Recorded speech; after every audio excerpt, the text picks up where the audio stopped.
1941년 4월 11일 헝가리 평원의 한가운데에서 유럽 역사상 가장 끔찍한 학살이 벌어졌습니다. 모이 강변에 진을 친 헝가리 왕국의 군대는 그날 아침까지만 해도 자신들이 무엇과 싸우게 될지 전혀 몰랐습니다. 그들은 곧 알게 됩니다. 동쪽에서 온 기수들이 단순히 빠르거나 강한 게 아니라는 것을, 그들은 전쟁 그 자체였다는 것을, 해가 지기 전 헝가리 군대는 존재하지 않게 됩니다. 왕은 도망치고 귀족들은 진흙 속에서 죽고 살아남은 자들은 공포에 질린 채 사방으로 흩어집니다. 이것은 단순한 패배가 아니었습니다. 이것은 한 왕국의 종말이었습니다. 하지만 역사는 여기서 끝나지 않습니다. 44년 뒤 같은 평원에서 같은 적을 상대로 헝가리는 불가능을 이뤄냅니다. 세계를 정복한 제국이 처음으로 그리고 결정적으로 무릎을 꿇는 순간을 만들어냈습니다. 이것은 그 이야기입니다. 11세기부터 13세기에 걸쳐 유라시아 대륙 전역을 공포로 물들인 이름이 하나 있습니다. 몽골. 이 단어는 단순한 민족 명칭이 아니었습니다. 그것은 재난의 동의어였고 종말의 전조였으며 살아남은 자들이 속삭이는 악몽이었습니다. 징기스칸과 그의 후계자들이 이끈 몽골 제국의 확장은 인류 역사상 가장 빠르고 가장 파괴적인 정복의 물결이었습니다. 중국의 거대한 성벽도, 페르시아의 찬란한 문명도, 러시아의 광활한 숲도 그들을 막지 못했습니다. 그들이 지나간 자리에는 불타는 도시와 쌓인 해골만이 남았습니다. 그런데 이 공포의 핵심에는 무엇이 있었을까요? 몽골군의 힘은 단순한 야만성이나 숫자에서 나온 게 아니었습니다. 그들의 진짜 무기는 시스템이었습니다. 완벽하게 훈련된 기마궁수들, 번개처럼 빠른 기동력, 철저한 규율, 그리고 적을 기만하고 포위하고 분쇄하는 정교한 전술. 이것이 초원에서 탄생한 전쟁 기계의 본질이었습니다. 몽골 전사 한 명은 그 자체로 하나의 무기체계였습니다. 어릴 때부터 말 위에서 자라난 그들은 전속력으로 달리면서도 정확하게 화살을 쏠 수 있었습니다. 한 명의 기마궁수가 하루에 수십 킬로미터를 이동하면서 수백 발의 화살을 날릴 수 있었고 그들은 항상 집단으로 움직였습니다. 적이 추격하면 흩어지고 적이 방심하면 돌아와 포위하고 적이 지치면 학살했습니다. 이것은 예술이었습니다. 죽음의 예술. 그리고 이 예술을 지휘하는 것은 놀랍도록 유연하면서도 철저한 조직이었습니다. 10명 단위의 소대부터 1만 명 단위의 투맨까지 각 지휘관은 자신의 역할을 정확히 알고 있었고 전장에서 즉각적으로 반응할 수 있었습니다. 정찰은 완벽했고 정보는 신속하게 전달되었으며 작전은 시계처럼 정확하게 실행되었습니다. 유럽의 봉건 군대가 귀족들의 자존심과 혼란스러운 명령체계로 갈팡질팡할 때 몽골군은 이미 적의 측면을 돌아 후방을 공격하고 있었습니다. 741년 이 완벽한 전쟁 기계가 헝가리를 향해 움직이기 시작했습니다. 헝가리는 지정학적으로 매우 불행한 위치에 있었습니다. 동쪽으로는 광활한 평원이 펼쳐져 있었고 카르파티아 산맥이 천연 방벽 역할을 하긴 했지만 완전히 막을 수는 없었습니다. 헝가리는 말하자면 유럽의 관문이었고 몽골 제국이 서진을 계속하려면 반드시 거쳐야 하는 길목이었습니다. 더 나쁜 것은 헝가리가 군사적으로 준비되어 있지 않았다는 사실입니다. 벨라 4세는 유능한 왕이었지만 그의 군대는 여전히 중세 유럽의 전통적인 방식으로 싸웠습니다. 중장 기평을 중심으로 한 정면 돌격, 그리고 성급한 전투 개시. 이것은 다른 유럽 국가들과 싸울 때는 효과적일 수 있었지만 몽골군을 상대로는 자살 행위였습니다. 바투칸과 그의 노련한 지휘관 수부타이가 이끄는 몽골군이 헝가리 국경에 나타났을 때 그들이 던진 질문은 유럽에서도 우리 방식이 통할까가 아니었습니다. 그들은 이미 답을 알고 있었습니다. 그들이 온 것은 실험을 하기 위해서가 아니라 이미 검증된 방식을 반복하기 위해서였습니다. 중국에서, 중앙아시아에서, 러시아에서 완벽하게 작동했던 그 방식을, 유인하고 분산시키고 포위하고 섬멸하는 방식을, 헝가리는 곧 그 의미를 뼈저리게 깨닫게 됩니다. 1421년 4월 모이 전투는 이 모든 것의 완벽한 시연장이었습니다. 헝가리군은 모이 강변에 진을 쳤고 그들은 자신들이 방어적으로 유리한 위치에 있다고 믿었습니다. 강이 자연 장벽이 되어줄 것이고 몽골군이 건너오려면 다리를 통과해야 하니 병목 지점에서 격퇴할 수 있을 거라고 생각했습니다. 하지만 수부타이는 이미 다음 수를 준비하고 있었습니다. 몽골군의 주력이 다리를 향해 압박을 가하는 동안 또 다른 부대가 강이 상류를 건너 헝가리군의 후방으로 우회했습니다. 이것은 몽골의 고전적인 전술이었습니다. 정면에서 적의 주의를 끌어놓고 측면이나 후방에서 진짜 타격을 가하는 것. 헝가리군이 이 사실을 깨달았을 때는 이미 늦었습니다. 새벽 안개 속에서 갑자기 나타난 몽골 기병들은 헝가리군의 진영을 완전히 혼란에 빠뜨렸습니다. 화살이 비처럼 쏟아졌고 진영은 순식간에 아비규환이 되었습니다. 헝가리 기사들은 용감하게 방역을 시도했지만 그들이 돌격할 대상은 이미 사라진 뒤였습니다. 몽골 경기병들은 접근전을 피하면서 계속해서 화살을 날렸고 헝가리군은 보이지 않는 적에게 천천히 갈갈이 찢겨나갔습니다. 조직은 무너졌고 지휘체계는 마비되었으며 공포가 전염병처럼 퍼져나갔습니다. 일부 부대가 탈출을 시도했지만 몽골군은 이것마저 계산해 놓고 있었습니다. 그들은 일부러 포위망의 틈을 만들어 패주하는 적을 유도한 뒤 평원에서 추격하며 학살했습니다. 이것은 전투가 아니었습니다. 이것은 사냥이었습니다. 해가 질 무렵 헝가리 왕국의 군대는 사실상 증발했습니다. 수만 명이 죽었고 귀족과 기사들의 시체가 들판을 뒤덮었습니다. 벨라 4세는 간신히 목숨을 건져 달아났지만 그가 통치하던 왕국은 이미 존재하지 않았습니다. 모이는 단순한 전술적 승리가 아니었습니다. 이것은 한 국가의 군사력을 하루 만에 완전히 지워버린 전략적 재앙이었습니다. 그리고 이것은 시작에 불과했습니다. 몽골군은 이제 아무런 저항도 받지 않고 헝가리 전역을 휩쓸 수 있었고 그들은 정확히 그렇게 했습니다. 상상해 보십시오. 평원을 가로지르는 영이 기둥들, 불타는 마을들, 도망치는 사람들의 비명, 그리고 그 뒤를 쫓는 말 발굽 소리. 이것이 1931년 헝가리의 현실이었습니다. 모이 전투가 끝난 뒤 몽골군은 체계적으로 이 땅을 파괴하기 시작했습니다. 그들의 목표는 단순한 약탈이 아니었습니다. 그들은 저항의 가능성 자체를 뿌리 뽑으려 했습니다. 도시들은 함락되고 불태워졌으며 성들은 포위되어 무너졌습니다. 농촌 지역은 더 비참했습니다. 수확물은 약탈당하거나 불태워졌고 가축은 끌려갔으며 사람들은 살해되거나 노예로 끌려갔습니다. 중세 연대기 작가들은 헝가리 인구의 약 4분의 1이 이 기간 동안 사라졌다고 기록했습니다. 물론 중세의 기록은 종종 과장되곤 했지만 그럼에도 불구하고 그 파괴의 규모는 상상을 초월했습니다. 립 41년 여름부터 1242년 초까지 헝가리는 지옥이었습니다.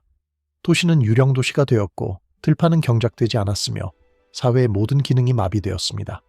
살아남은 사람들은 숲속으로, 산속으로 도망쳤고 그곳에서 굶주림과 추위와 싸웠습니다. 왕국의 행정체계는 완전히 붕괴했고 경제는 증발했습니다. 이것은 단순히 전쟁의 피해가 아니었습니다. 이것은 문명의 후퇴였습니다. 헝가리는 말 그대로 중세 암흑기로 되돌아가고 있었습니다. 그리고 가장 끔찍한 것은 이 모든 것을 막을 방법이 없어 보였다는 사실입니다. 몽골군은 무적처럼 보였고 그들의 파괴는 자연재해처럼 피할 수 없는 것처럼 느껴졌습니다. 그런데 1242년 초 놀라운 일이 벌어졌습니다. 몽골군이 철수하기 시작한 것입니다. 갑자기 아무런 설명도 없이 그 무적의 군대가 동쪽으로 물러가기 시작했습니다. 헝가리인들은 처음에는 이것이 무슨 계략인지 의심했습니다. 또 다른 기만술이거나 더 큰 공격을 위한 재배치가 아닐까. 하지만 몽골군은 정말로 떠나고 있었습니다. 카르파티아를 넘어 평원을 가로질러 그들이 왔던 길로 되돌아가고 있었습니다. 생존자들은 이것을 기적이라고 불렀습니다. 신이 마침내 그들의 기도를 들어주었다고 믿었습니다. 하지만 진실은 훨씬 더 세속적이었고 어떤 의미에서는 더 불길했습니다. 몽골군이 철수한 이유는 헝가리의 저항 때문이 아니었습니다. 그들이 군사적으로 패배했거나 보급이 끊겨서도 아니었습니다. 진짜 이유는 수천 킬로미터 떨어진 몽골 본토에서 일어난 일 때문이었습니다. 찜 41년 12월 데칸 오고타이가 사망했습니다. 몽골 제국의 최고 통치자가 죽은 것입니다. 이것은 단순한 왕의 죽음이 아니었습니다. 이것은 제국 전체의 정치적 위기였고 모든 왕자들과 지휘관들은 즉시 카라코름으로 돌아가 후계자 선출에 참여해야 했습니다. 바투도 예외는 아니었습니다. 그는 유럽 정복을 계속할 수도 있었지만 그렇게 하면 제국 내에서 자신의 정치적 입지가 약화될 위험이 있었습니다. 결국 그는 선택했습니다. 유럽보다는 권력을. 그래서 그는 떠났습니다. 하지만 이것만이 이유는 아니었습니다. 유럽의 겨울과 지형도 몽골군에게 예상보다 큰 문제였습니다. 초원 제국의 군대는 말에 절대적으로 의존했고 말들은 광활한 초지에서 풀을 뜯으며 스스로를 유지할 수 있어야 했습니다. 하지만 헝가리의 겨울은 혹독했고 눈 덮인 들판에서 말들을 먹이기는 쉽지 않았습니다. 게다가 유럽의 지형은 몽골군이 익숙한 광활한 평원과는 달랐습니다. 숲이 많고 늪지대가 있고 겨울이 되면 진창이 되는 땅. 이런 조건에서 몽골식 기동전을 펼치는 것은 훨씬 더 어려웠습니다. 물론 그들은 여전히 강력했고 여전히 승리할 수 있었지만 중앙아시아의 광활한 초원에서만큼 압도적이지는 않았습니다. 그래서 몽골군은 떠났습니다. 하지만 이것은 패배가 아니었습니다. 이것은 시스템의 일시 중단이었습니다. 그들은 정복을 완료하지 않았지만 패배하지도 않았습니다. 그들은 단지 우선순위를 재조정했을 뿐입니다. 헝가리인들의 관점에서 보면 이것은 안도의 한숨과 동시에 끝없는 악몽이었습니다. 그들은 살아남았지만 언제든 다시 올 수 있는 적을 막을 방법을 여전히 모르고 있었습니다. 치압곰 42년의 철수는 끝이 아니었습니다. 그것은 막간이었습니다. 그리고 벨라 4세는 이것을 누구보다 잘 알고 있었습니다. 폐허가 된 수도로 돌아온 벨라 4세는 자신이 통치하는 것이 왕국이 아니라 잿더미라는 것을 깨달았습니다. 도시들은 불타고 인구는 격감했으며 경제는 붕괴했습니다. 하지만 더 중요한 것은 그가 한 가지 뼈아픈 교훈을 배웠다는 사실입니다. 헝가리의 기존 방어 체계는 몽골 제국 앞에서 완전히 무력했다는 것. 열린 들판에서 기동전으로 싸우는 방식은 아무리 용감한 기사들이 있어도 몽골의 조직적이고 유연한 전술을 당해낼 수 없었습니다. 무언가 근본적으로 바뀌어야 했습니다. 전쟁을 하는 방식 자체를 다시 설계해야 했습니다. 벨라 4세가 내린 첫 번째 결론은 간단하면서도 혁명적이었습니다. 성이 필요하다. 많은 성이, 강력한 성이. 1941년 이전의 헝가리에는 석성이 많지 않았습니다. 대부분의 도시는 나무 울타리나 흙으로 된 성벽으로 둘러싸여 있었고 이런 것들은 몽골의 공성 기술 앞에서 종이처럼 찢어졌습니다. 소수의 석성만이 침공 기간 동안 버텼고 그 안에 피신한 사람들은 살아남았습니다. 벨라는 이것을 보았고 결론을 내렸습니다. 만약 왕국 전체가 요새화된다면, 만약 모든 주요 도시와 전략 거점이 견고한 돌로 둘러싸인다면 다음번 침공은 다르게 전개될 것이라고. 몽골군은 여전히 들판에서 이길 수 있을지 모르지만 그들은 수백 개의 성을 일일이 공략해야 할 것입니다.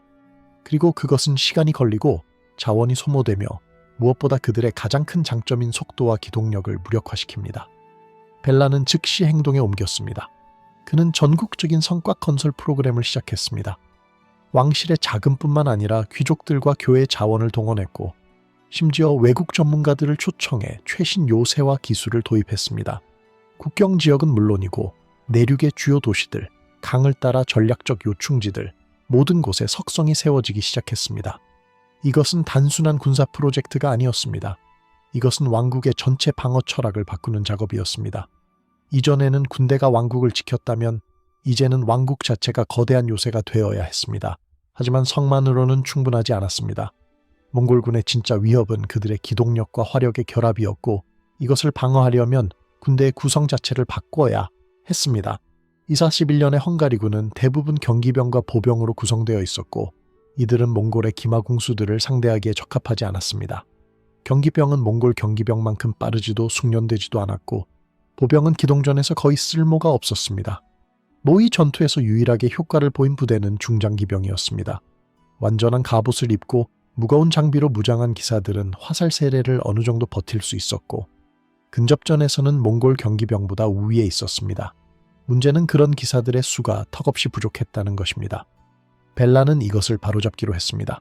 그는 서유럽식 중장기병의 양성을 적극적으로 장려했습니다. 토지를 제공하고 자귀를 수여하며 군역의 대가로 완전히 무장한 기사를 유지하도록 귀족들에게 요구했습니다.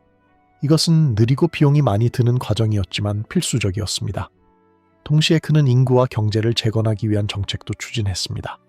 외국 정착민들을 적극적으로 초청했습니다.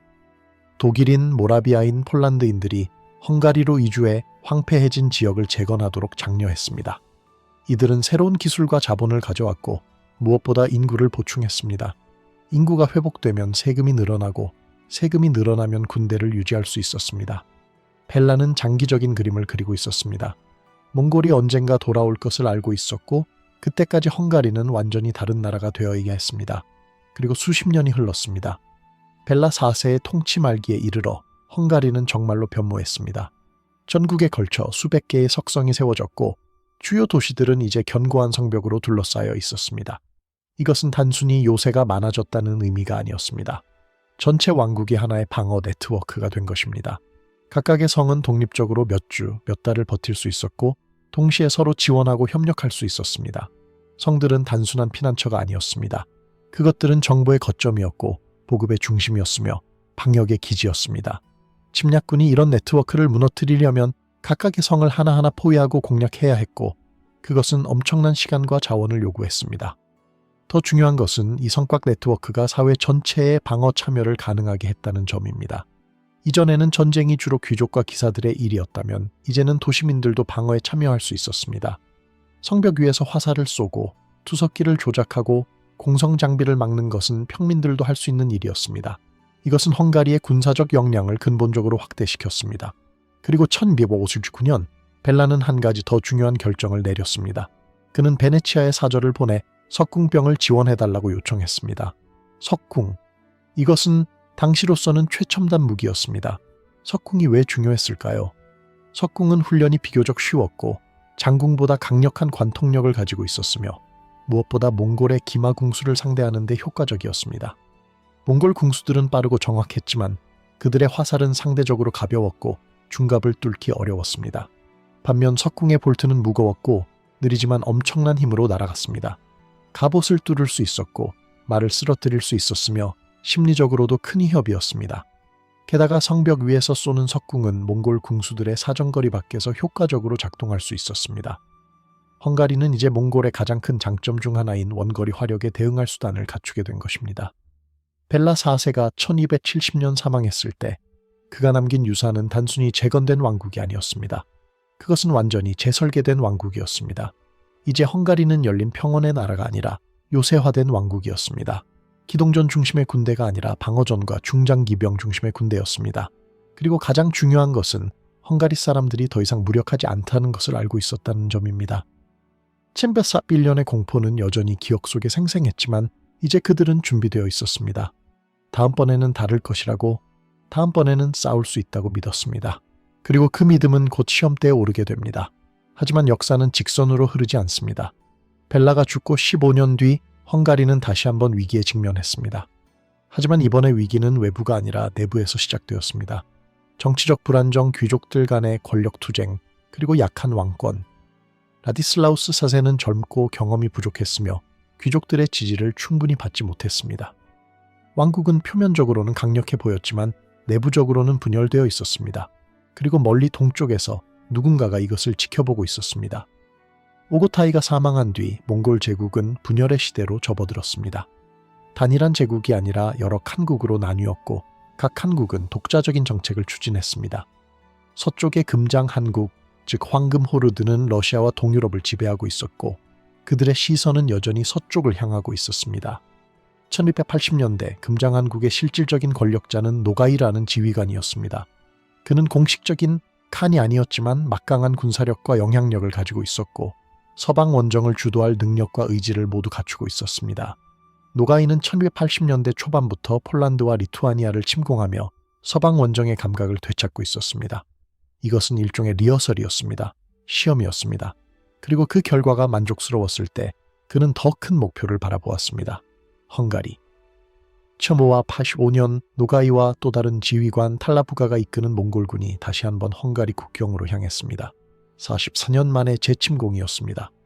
몽골의 관점에서 보면 헝가리는 여전히 매력적인 목표였습니다. 부유하고 전략적으로 중요하며 그리고 최근의 정보에 따르면 정치적으로 불안정했습니다. 41년처럼 쉽게 무너질 것처럼 보였습니다. 하지만 그들은 하나를 간과하고 있었습니다. 지난 44년 동안 헝가리가 무엇을 했는지를. 그들은 곧 그 대가를 치르게 됩니다. 1285년 겨울 몽골군은 여러 방향에서 동시에 헝가리로 진입했습니다. 이것은 1221년의 전술을 그대로 반복하는 것이었습니다.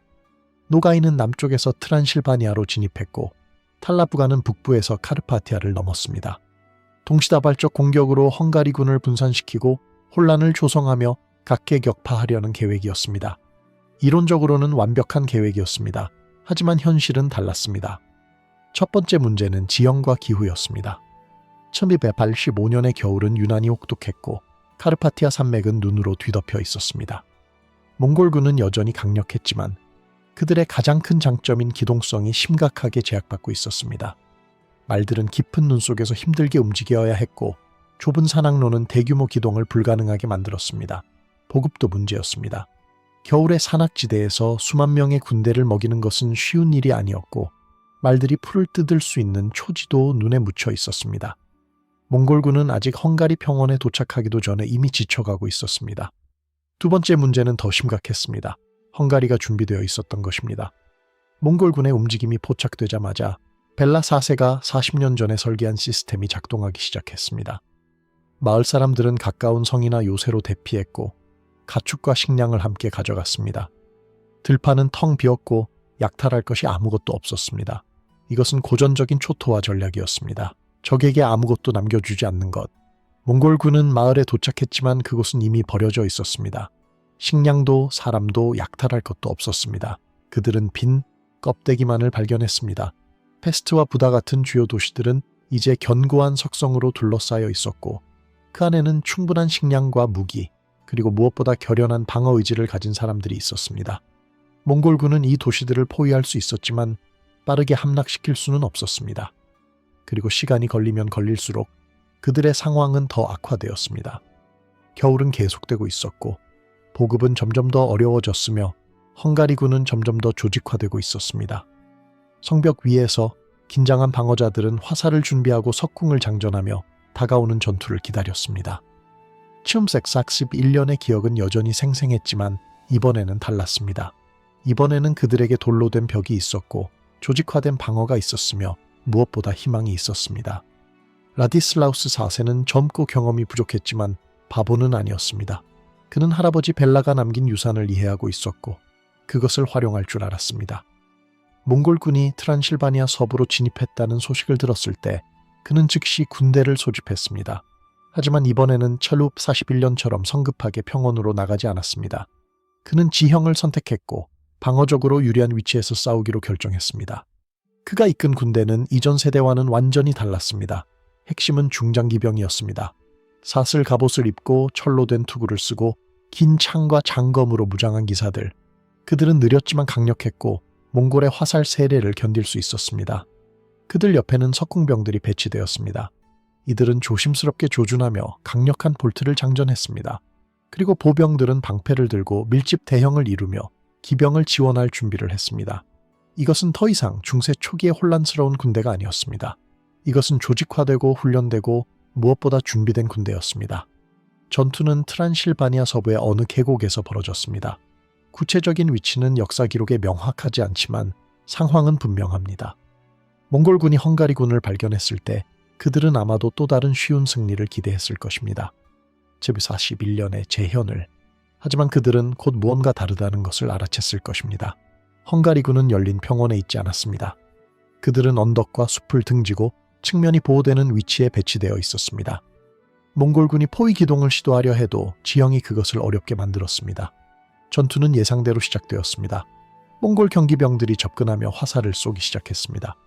하늘이 검게 변할 정도로 화살이 쏟아졌고 1241년이라면 이것만으로도 헝가리군의 대형이 무너졌을 것입니다.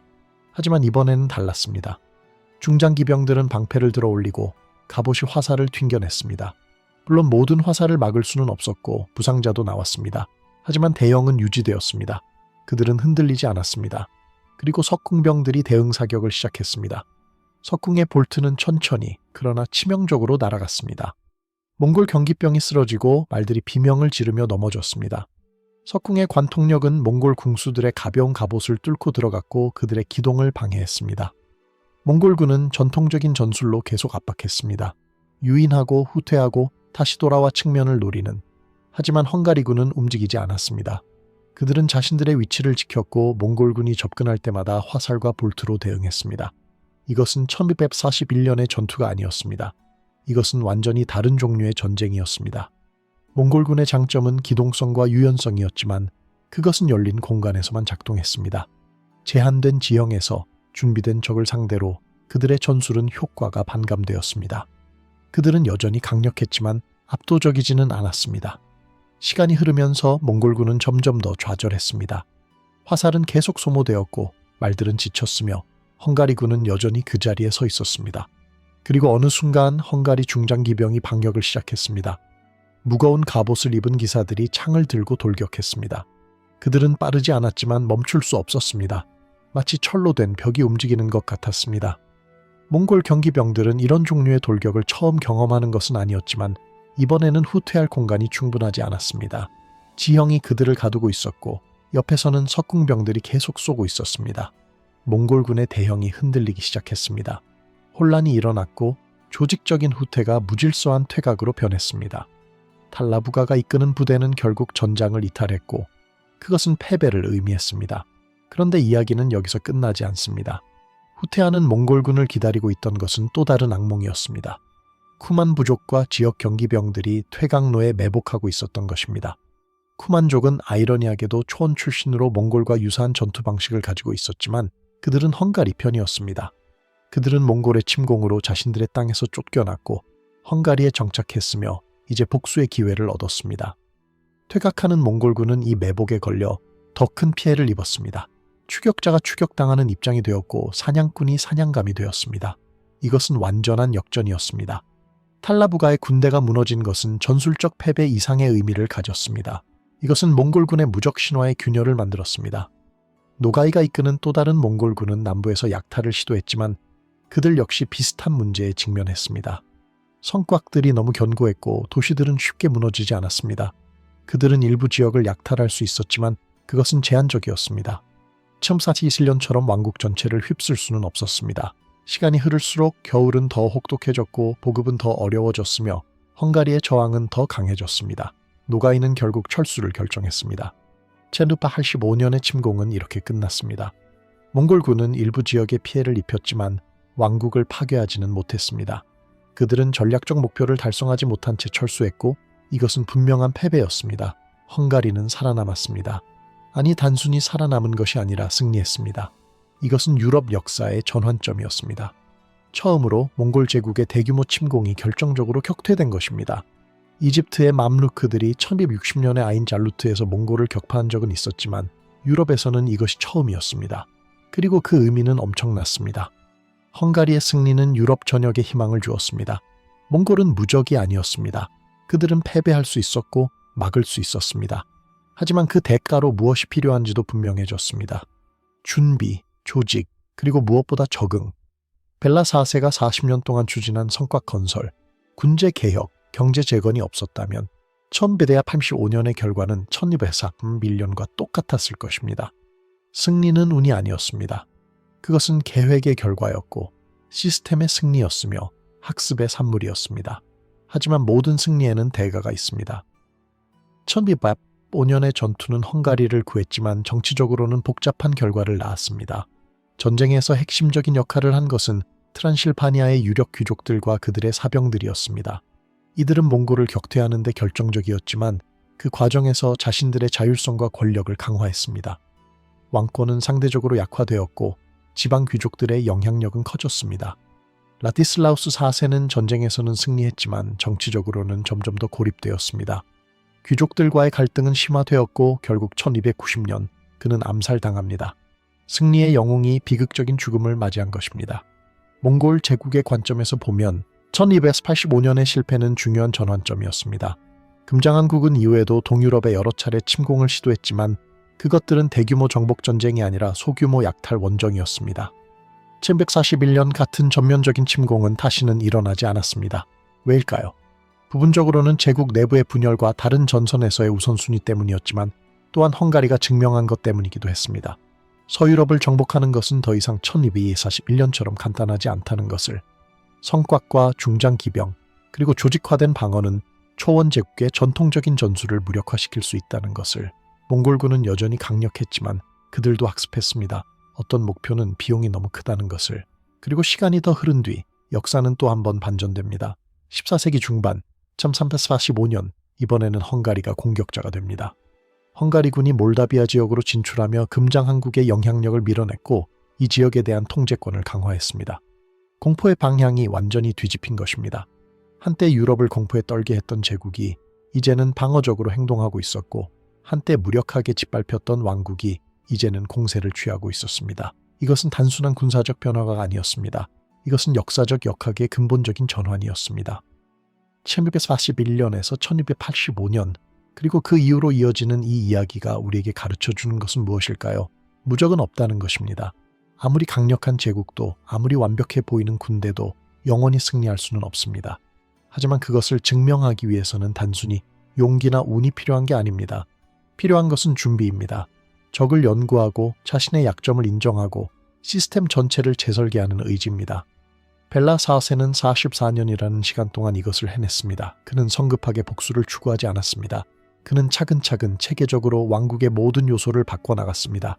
성곽을 세우고 군대를 재편하고 경제를 재건하고 사회를 변화시켰습니다. 그리고 그 결과는 1285년에 나타났습니다.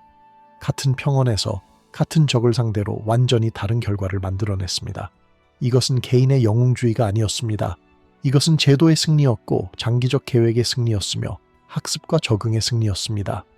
역사는 항상 승자를 기억하지만 때로는 어떻게 승리했는지가 더 중요합니다.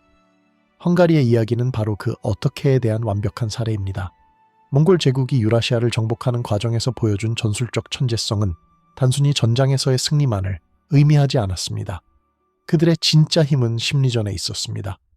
정복된 도시에서 벌어진 대학살의 소식은 의도적으로 퍼뜨려졌고 이것은 다음 목표물을 공포에 떨게 만들었습니다. 저항하면 전멸당한다는 메시지는 명확했고 많은 도시들이 싸우지 않고 항복했습니다. 이것은 군사적 효율성의 극치였습니다. 화살 한 발 쏘지 않고 도시를 차지하는 것, 이보다 더 완벽한 승리가 있을까요? 하지만 이 심리전은 양날의 검이기도 했습니다. 공포는 항복을 이끌어낼 수도 있지만 때로는 필사적인 저항을 만들어내기도 했습니다. 조스 41년 이후의 헝가리가 바로 그런 경우였습니다. 벨라 4세가 추진한 개혁의 규모를 제대로 이해하려면 당시 중세 유럽의 경제적 현실을 고려해야 합니다. 석성 하나를 짓는 데는 엄청난 자원이 필요했습니다. 돌을 채석하고 운반하고 쌓아 올리는 과정은 수년이 걸렸고 숙련된 석공들의 노동력이 필수적이었습니다. 한 개의 중형성을 완성하는 데 드는 비용은 왕실 연간 예산의 상당 부분을 차지했습니다.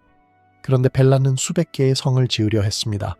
이것은 미친 짓처럼 보였을 것입니다. 많은 귀족들이 반발했고 교회도 불만을 표시했습니다. 하지만 벨라는 흔들리지 않았습니다. 그는 모이 강변에서 무엇을 보았는지 기억하고 있었습니다.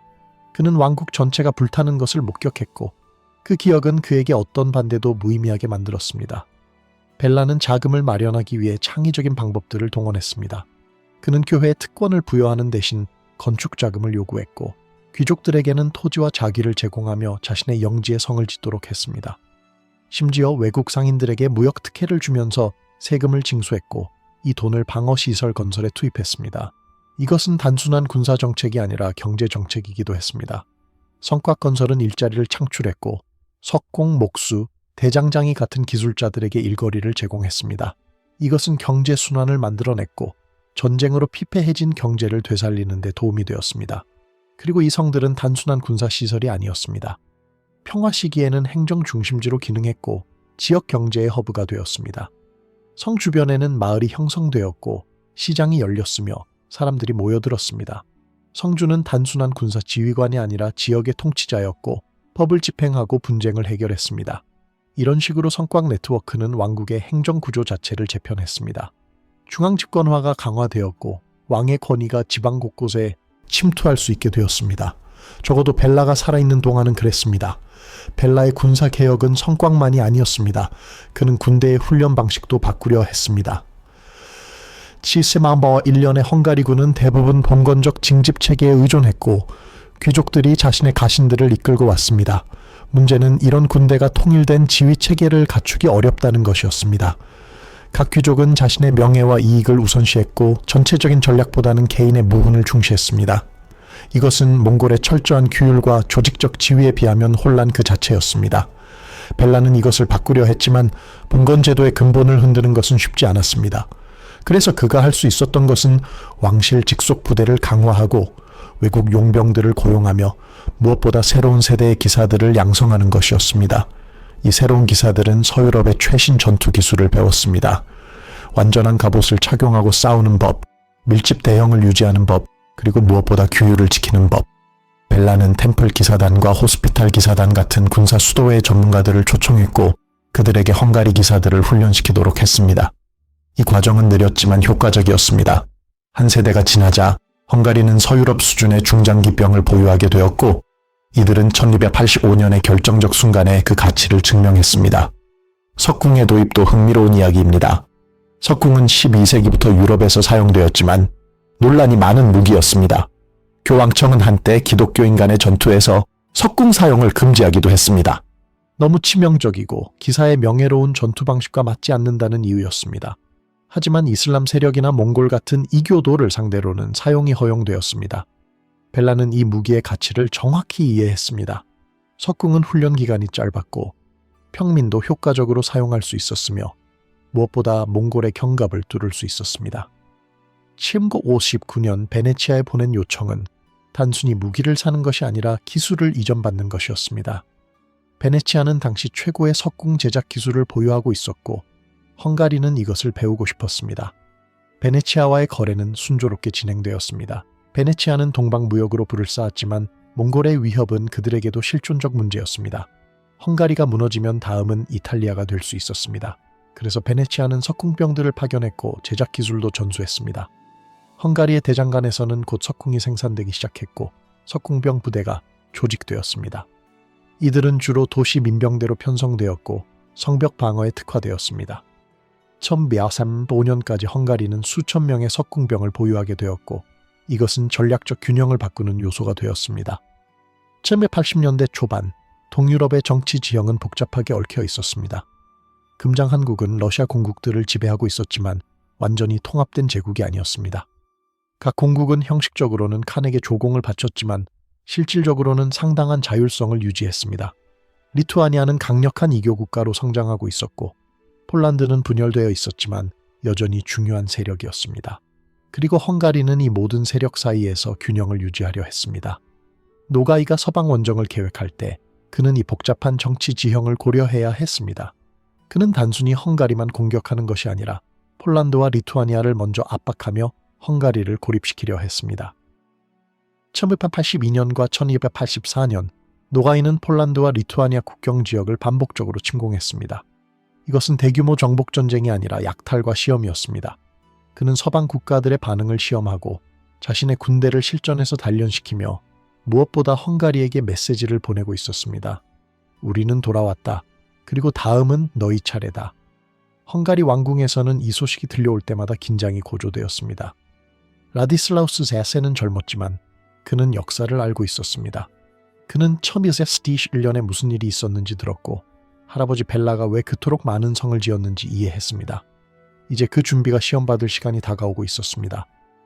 1385년 겨울이 시작되었을 때 헝가리 전역에서는 이상한 긴장감이 감돌았습니다. 동쪽 국경의 보초들은 지평선을 예의주시했고 성주들은 식량과 무기를 점검했습니다. 농민들은 수확물을 성 안으로 옮겼고 가축들을 안전한 곳에 숨겼습니다. 이것은 공식적인 명령이 아니라 경험에서 나온 본능이었습니다. 44년 전의 기억이 집단 무의식 속에 새겨져 있었고 사람들은 그때의 교훈을 잊지 않고 있었습니다. 빈 땅은 적에게 아무것도 주지 않는다. 성벽 안은 안전하다. 준비된 자만이 살아남는다. 몽골군이 카르파티아 산맥을 넘기 시작했을 때 그들이 만난 것은 텅 빈 마을들이었습니다. 문은 열려 있었지만 안에는 아무도 없었고 곡식은 이미 옮겨진 뒤였으며 가축도 사라져 있었습니다. 처음에 몽골 지휘관들은 이것을 큰 문제로 여기지 않았습니다.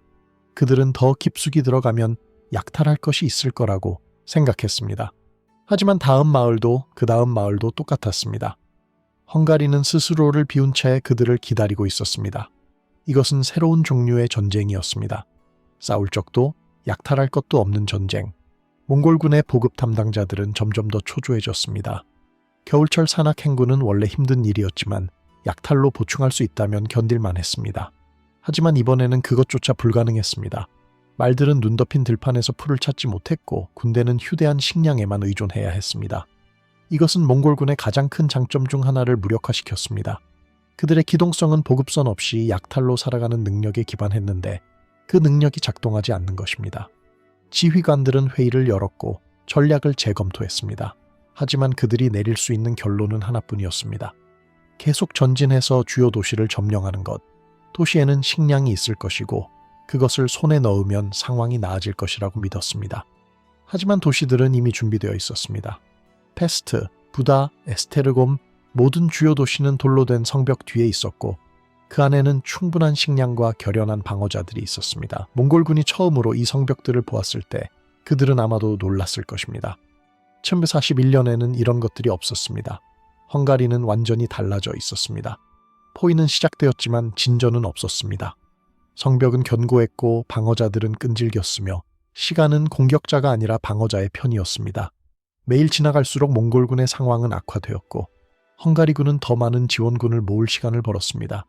이 영상이 마음에 드셨다면 좋아요 버튼을 눌러주시고 구독을 통해 더 많은 역사 이야기를 만나보세요. 멤버십에 가입하시면 채널을 후원하실 수 있고 새로운 영상을 다른 분들보다 먼저 시청하실 수 있습니다. 이 이야기에 대한 여러분의 생각은 어떠신가요? 741년과 1285년의 차이가 무엇이었다고 생각하시나요?